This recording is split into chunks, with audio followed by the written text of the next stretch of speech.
Bienvenidos al estudio de la lección de Escuela Sabática, lección número 8, Consolaos, pueblo mío. Todo el libro de Isaías está lleno de mensajes, en la apariencia contradictorios, sobre el juicio y las nuevas de salvación. Sin embargo, la primera parte de Isaías se refiere principalmente al mensaje del juicio de Dios para Judá. La segunda parte importante del libro contiene el mensaje de consuelo de Dios para su pueblo. Isaías 40 nos habla directamente después de la primera parte importante. Isaías 1:39 sirve como una introducción para los capítulos siguientes. El mensaje del Señor comienza con uno de los mensajes más tranquilizadores y reconfortantes de la Biblia. Consolaos, consolaos, pueblo mío, dice vuestro Dios. Este mensaje recordará al pueblo de la fidelidad de Dios a su pacto. Isaías alude a la experiencia israelita en el desierto. En este momento ni el pueblo de Dios ni Moisés podían ver la gloria del Señor, pero ahora toda carne juntamente la verá. En este estudio se divide en tres partes. La primera, de la devastación a la consolación. La segunda, preparar el camino. Y el tercero,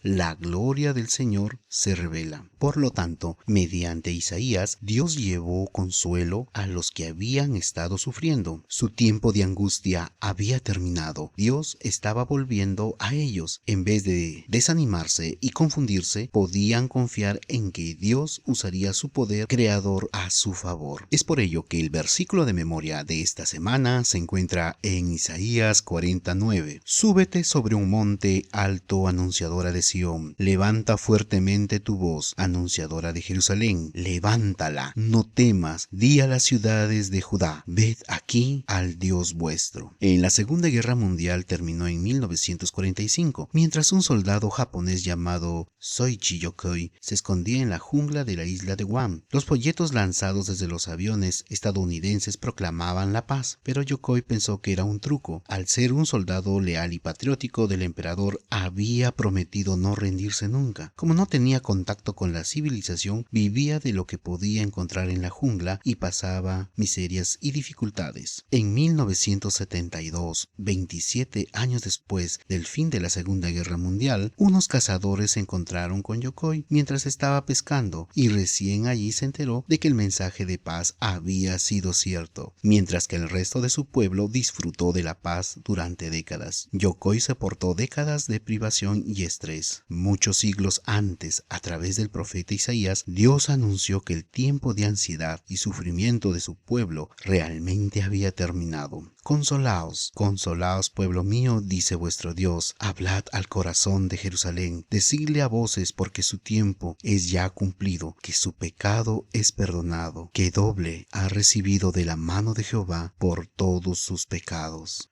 Domingo 14 de febrero. Consuelo para el futuro. Hay muchas respuestas para esta pregunta. ¿Estuvo el castigo administrado por Asiria? La vara de la ira de Dios, de la que Dios libró a Judá, destruyendo al ejército de Sennacherib en el año 701 a.C. Estuvo el castigo administrado por Babilonia, que se llevó posesiones y gente de Judá, porque Ezequías había mostrado su riqueza a los mensajeros de Merodat-Baladán. Y estuvo el castigo administrado por una de las naciones contra las que Isaías escribió mensajes. Mientras tanto, aunque las palabras Asiria y asirio se mencionaron 43 veces, esta nación aparece solo una vez en el resto de Isaías. Dios da consuelo a su pueblo. El tiempo de su castigo finalmente había terminado. En Isaías 1:39 enfatiza los acontecimientos que condujeron a la liberación de los asirios en el año 701 a.C. Es por ello que para el pueblo de Dios el mejor consuelo fue la liberación de los asirios. ¿Cuántas promesas bíblicas nosotros podemos encontrar en la Biblia? Cuando el fin del sufrimiento de este mundo termine, podemos estar gozosos porque ha terminado el pesar. La palabra profética nos dice que el orgullo de Asiria y su caída habían de servir como lección lección objetiva hasta el fin del tiempo, acerca de las naciones de la tierra que hoy se levantan con arrogancia y orgullo contra el Dios poderoso, pues Dios mismo se pregunta: ¿a quién te has comparado así en gloria y grandeza entre los árboles de Edén? Pues derribado serás con los árboles de Edén en la tierra baja. El corazón es muy feliz en la cual Cristo mora como huésped. El hogar más bendecido es aquel donde la piedad es un principio dominante. En el taller donde mora la paz y la presencia celestial de Cristo, los obreros serán los más dignos de confianza, los más fieles y eficientes. Se evidenciará allí el amor y el temor de Dios. Reconozcámoslos como nuestro amigo y Salvador. Usted tiene el privilegio de confiar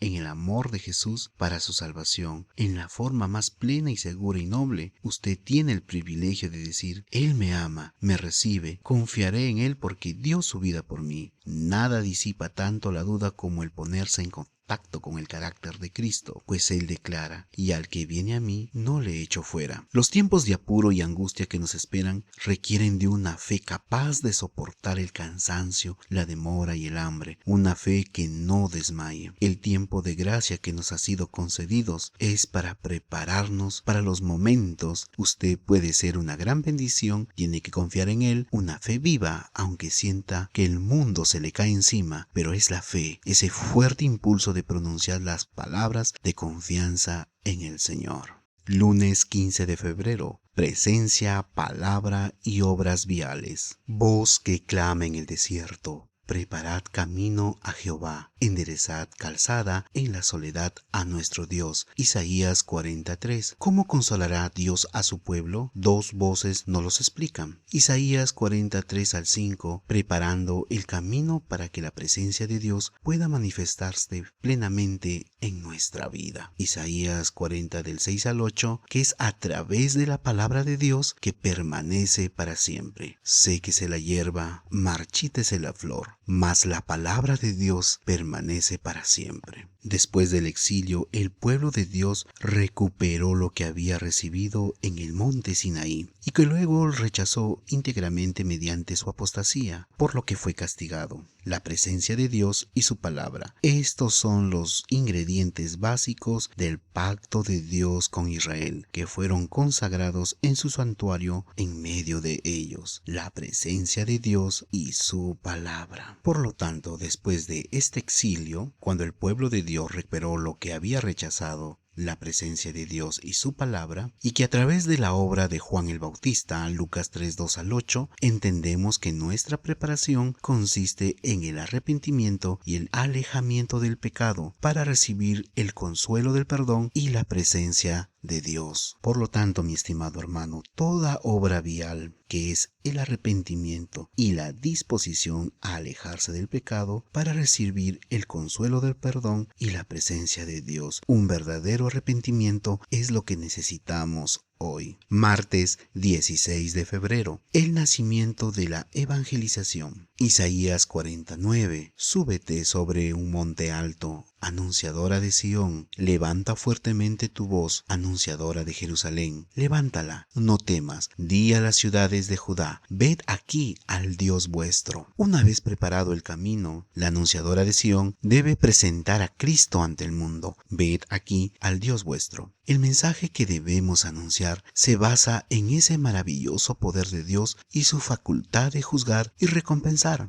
Pero el evangelio que predicamos va más allá de que hemos de anunciar a un Redentor que se preocupa verdaderamente por nosotros, un pastor que cuida tiernamente de sus ovejas cada día. Sigamos el ejemplo de aquellos que, como Simeón y Ana, María Magdalena o los apóstoles, alzaron su voz para proclamar ante el mundo al Salvador Jesús de Nazaret. A la luz de la profecía de Isaías, no parece una coincidencia que Ana, una profetisa, fuera la primera en anunciar públicamente al pueblo de Jerusalén en el monte del templo que el Señor había venido. estaba presentándose en la misma hora, daba gracias a Dios y hablaba del niño a todos los que esperaban la redención en Jerusalén. Qué hermoso pasaje y qué hermosas imágenes nos vienen a la mente que se presentan en este momento. ¿Cuántas veces te pones a pensar sobre la experiencia personal que tú como cristiano, o cuando conociste por primera vez acerca del Evangelio, cuando escuchaste por primera vez el nombre de Jesús, te hace recordar ese primer amor con que entregaste tu vida al Señor? Pues piensa en ese momento, porque es bueno refrescar nuestra mente, porque es bueno saber que Dios nos ha guiado y nos ha bendecido y nos ha cuidado hasta este momento.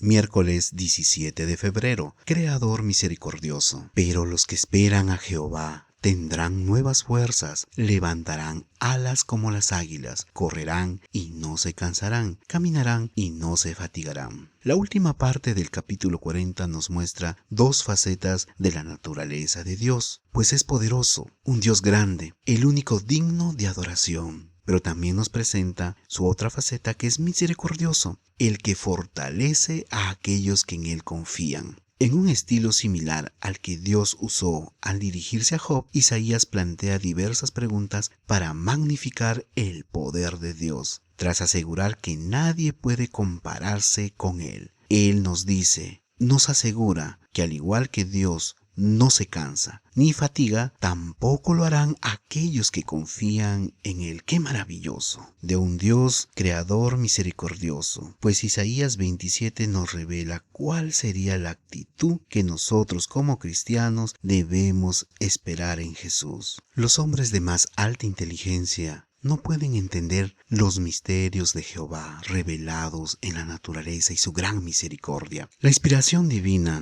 hace muchas preguntas a las cuales los sabios más profundos no pueden responder. Dios nos invita hoy como hombres para contemplar su creación. Dios exhorta a todas sus criaturas que contemplen las maravillas que ha hecho de sus manos y que nuestro corazón orgulloso sienta dependencia de Él.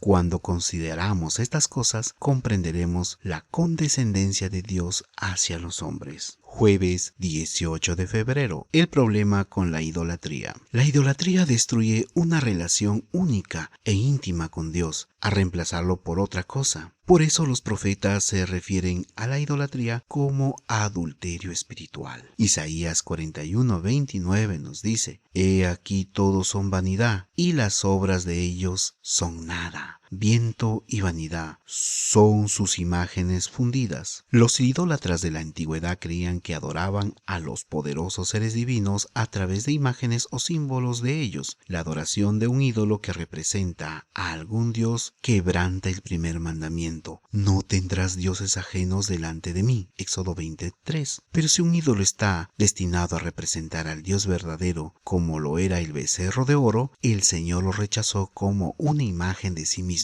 ya que nadie sabe cómo representarlo, y nada puede representar su incomparable gloria y grandeza. Por lo tanto, en sí mismo, un ídolo funciona como otro Dios, y adorarlo quebranta el primer mandamiento y el segundo. El comentario bíblico adventista nos dice: muchos que llevan el nombre de cristianos sirven a otros dioses, además del Señor nuestro Creador, demandan nuestra dedicación suprema, nuestra primera lealtad. Cualquier cosa que tiende a disminuir nuestro amor por Dios o que interfiera con Él o que interfiera con el servicio que le debemos, se convierte en un ídolo. Isaías 40:19 nos dice: el artífice prepara la imagen de talla, el platero le extiende el oro y le funde cadenas de plata. Un ídolo no debe tener necesariamente una forma física. Cualquier cosa que los hombres amen y confíen en él y que sustituya o reemplace el amor a nuestro Dios y la confianza completa en el Señor, pues se convertirá en un ídolo. Viernes 18 de febrero. Para estudiar y meditar. Elena de White, en Profetas y Reyes, nos dice: He ahí vuestro Dios. En los tiempos de Isaías, la comprensión espiritual de la humanidad se hallaba estaba oscurecida por un concepto erróneo acerca de Dios. Durante mucho tiempo Satanás había procurado inducir a los hombres a considerar a su Creador como autor del pecado, el sufrimiento y la muerte. Los que habían sido así engañados se imaginaban que Dios era duro y exigente. Lo veían como el acecho para denunciar y condenar, nunca dispuesto a recibir al pecador, mientras hubiese una excusa legal para no ayudarlo. La ley del amor que rige el cielo había sido calumniada por el gran engañador y presentada como una restricción de la felicidad humana, un yugo gravoso del cual debían escapar gustosos.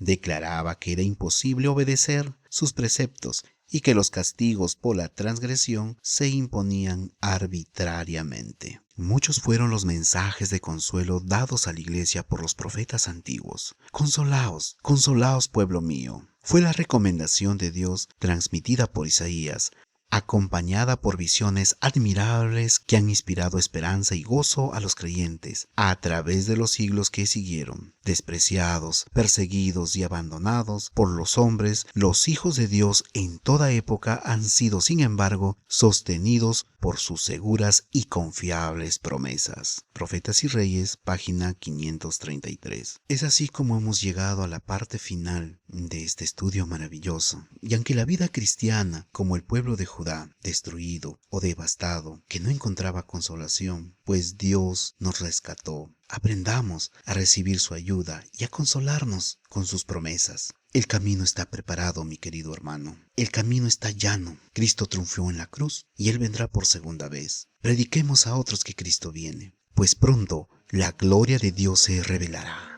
Cristo vendrá. Vamos a hacer una oración. Oh querido Padre que estás en las alturas de los cielos, gracias te damos, porque tú en medio del dolor, en medio del sufrimiento, aún en medio de esta crisis mundial del coronavirus o de la pandemia, Señor, en medio del sufrimiento tú nos consuelas, tú nos rescatas, tú nos bendices y nos llevas por caminos seguros. Querido Padre, te pedimos que nos ayudes no solamente a consolarnos nosotros mismos, sino a ser evangelizadores de consolación con otras personas que no conocen tu nombre. Ayúdanos, inspíranos, motívanos a seguir adelante, querido Padre. Queremos pedirte que cuando tú vuelvas podamos ver tu gloria. Y aunque en este momento no la vemos tan claramente, podemos ver los milagros de cada día de que la gente se está uniendo al pueblo de Dios y se está convirtiendo de sus malos caminos. Gracias, Dios, por tu gloria.